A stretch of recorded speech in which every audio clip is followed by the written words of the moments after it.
নির্যাতনের বিরুদ্ধে গত 17 বছর মাথা উঁচু করেছিল, যারা সকাল থেকে সন্ধ্যা পর্যন্ত কোর্টের বারান্দায় চলেছেন, যারা শত শত মামলার শিকার হয়েছেন, তারা শেখ হাসিনা বিচার করবে, এটাই বাস্তবতা।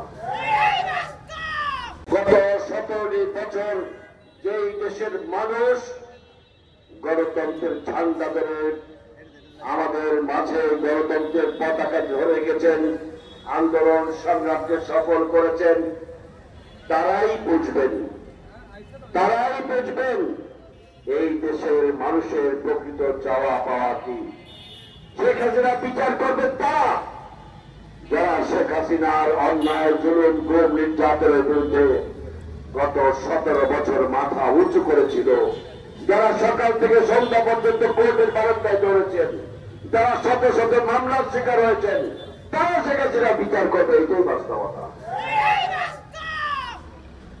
আজকে জাতীয় নির্বাচনের আগে এই যে ঐক্যবদ্ধ কমিশনের নামে 9টি মাস শুধুমাত্র কালক্ষেপণ করা হয়েছে। আজকে ফেসবুক ঝড় তোলা হয়েছে, বিএনপি নাকি না ব্র্যান্ডিং করতে চায়।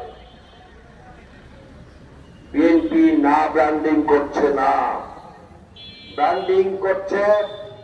বিএনপি বলতে চায় যে এই সনদের মধ্যে আল্লাহর উপর অবিচল আস্থা এবং বিশ্বাস থাকবে না, সেটাকে বিএনপি না করতে চায়।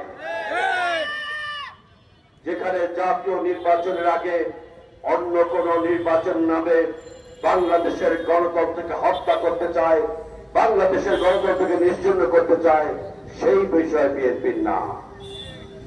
অতএব বিএনপি কিন্তু একই দিনে নির্বাচনের গণভোটের কথা বলেনি।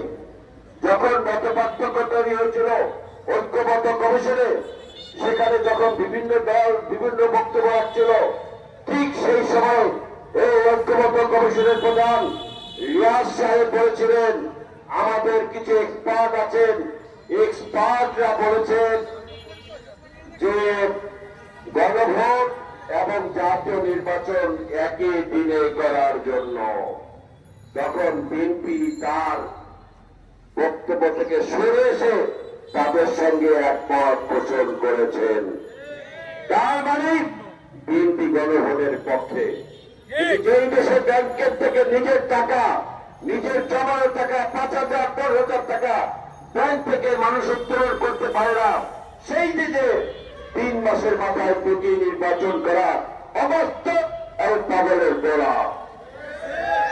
অতএব যারা মনে করেন গণভোটের প্রয়োজন আছে, ঐক্যবদ্ধ কমিশনের সেই সিদ্ধান্ত থেকে তারা সরে এসে প্রমাণ করতে চেয়েছেন তারা ঐক্যবদ্ধের নামে চুপ করে ফ্যাসিবাদী আচরণ চাপিয়ে দিতে চায় রাজনৈতিক দলগুলোর মধ্যে। এই ঐক্যবদ্ধ কমিশন যে বক্তব্য রেখেছেন, তাদের বক্তব্য অনুযায়ী রাজনৈতিক দলগুলোর মতামত অনুযায়ী একই দিনে জাতীয় নির্বাচন এবং গণভোটের আয়োজন করতে হবে। তারা হলে যেসব বক্তব্য বিবৃতি তারা দিচ্ছেন, তারা ফ্যাসিবাদের দোষ